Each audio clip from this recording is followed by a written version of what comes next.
Hello, my friends. Welcome to my channel, Paraguay. Or for those who are new to the channel, I will introduce myself. My name is Anna. I am a judge, lawyer, expert, and technologist in notorious real estate legal services. I want to thank everyone immensely for the affection that everyone is having with the channel as it is evolving more and more. Thank God, together we are stronger. Today, the video will be about the 5 things I don't like in Paraguay. I will be sincere and frank with you. The vignette follows. After the vignette will be the video. Thank you very much. Stay with God. Come on, my friends. I wonder what I don't like in Paraguay.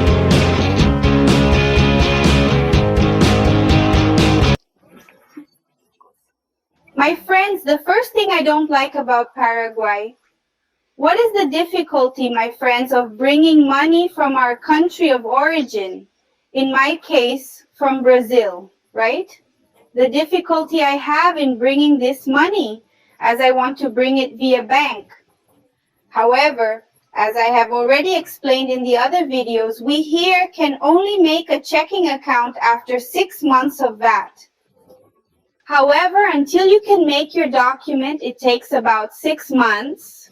Then as you have the Hulk, which is VAT, there will be another 6 months of declaration. So it basically takes you a year from then on for you to be able to open a current account here in Paraguay, which gives you the right to SWIFT, where it gives you the right to make bank transfers from Brazil to Paraguay, paying fees, taxes, everything you pay, and it would fall directly into your bank account. So there is this difficulty for us Brazilians and other foreigners here in Paraguay to bring your money, even proving that this money is legal, which is through contracts that you have, sales or more. Documents you have are difficult to bring. Yes, they only accept them after 6 months. This is the great difficulty that I see that Paraguay has in receiving our money via bank. The second thing I don't like here in Paraguay is what? Because in Brazil, we are used to it. I mean, for Brazil, right? The others, I don't know how it works out of the country. Then anyone who wants can leave it in the chat and inform us there. In Brazil, the credit card is what is most used by people. And here in Paraguay, they don't release this credit card. This credit card, it is only released when you open that account that I just mentioned in the first one, the current account. So you end up losing the discounts because here in Paraguay, with a credit card, you have like cash back.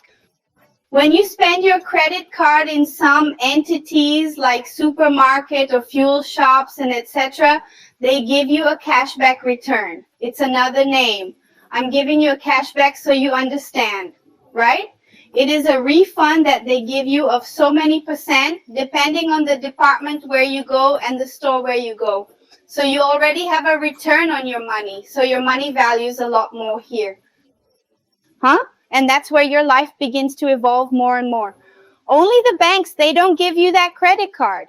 And when they give you, after 6 months of VAT, with a current account, which is what gives you the right, it's a tiny amount, like 500 BRL, 500 guaranis, which doesn't amount to anything. Basically, it's our money. So you have to pay the same bill several times every month, right? Because you spend, go pay, spend, go pay. So you can get these discounts and then your money will be worth more.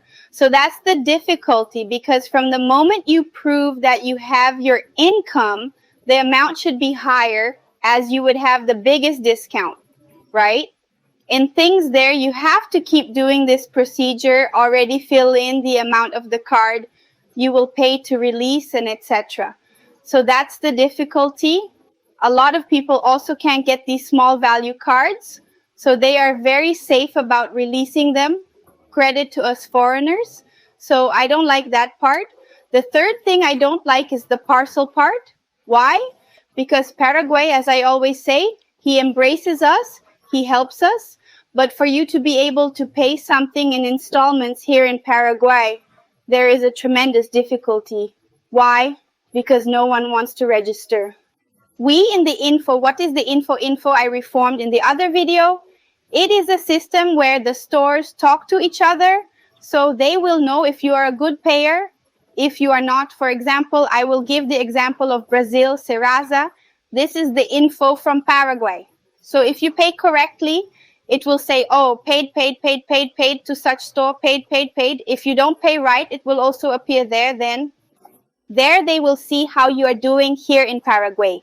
However, it is very difficult for you to find a store that wants to accredit you in this information because there are their criteria. There are some difficulties depending on the departments. Where will you choose?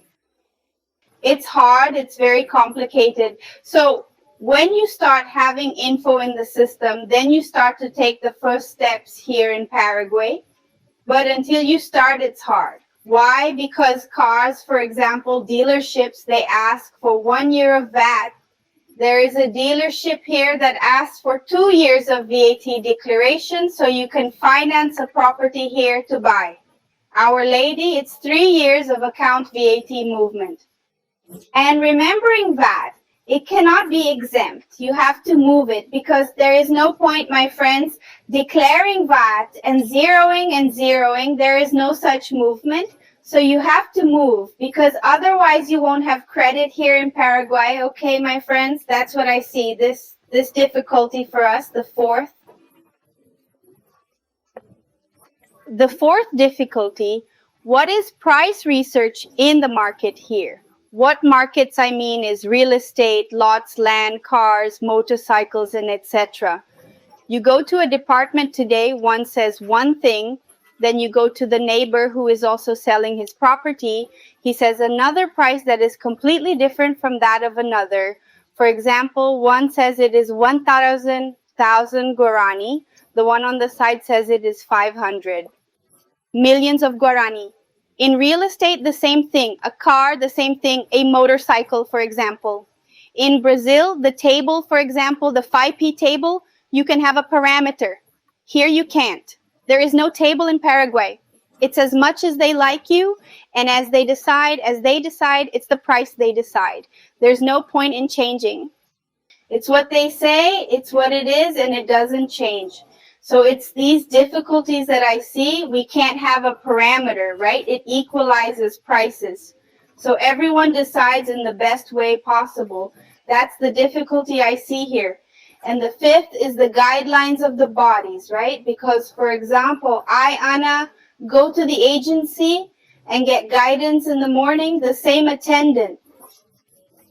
Is someone else coming in the afternoon? Carol goes in the afternoon, for example, asking the same attendant who attended me in the morning. So he gives divergent documents that he wants to me, Anna. They ask for such documents, and for Carol, in the afternoon, the same attendant asks for other documents. So you don't have that disqualification from the right table of documents, understand? So it's a bit complicated because, for example, today, Anna goes there and asks what documents I have to bring tomorrow. Then he gives you that table of documents. I write everything down correctly. I take it the next day. Will there be any documents missing, or will there be any documents left over? So you don't have that certain thing. It's always the uncertain. So that's it. That's the difficulties, which I see here in Paraguay. My friends, I hope I have explained a little to you what I don't like about Paraguay, which is tiny. Okay, thank you very much. Stay with God. Don't forget to leave your comments, your questions. Subscribe to the channel and give like to receive all channel notifications. Stay with God, my friends, until next time.